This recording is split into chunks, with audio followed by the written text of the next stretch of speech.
Welcome to my YouTube channel.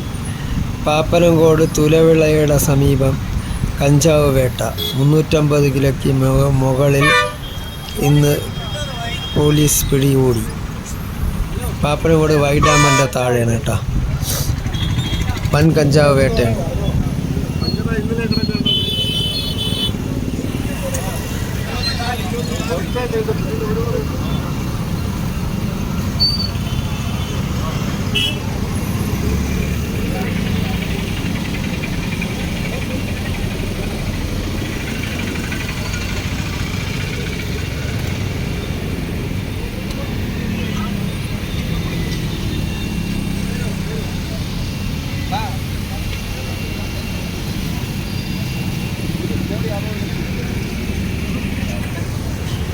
അവിടെ മൊത്തം നിറഞ്ഞില്ലേ photo ആയിട്ട്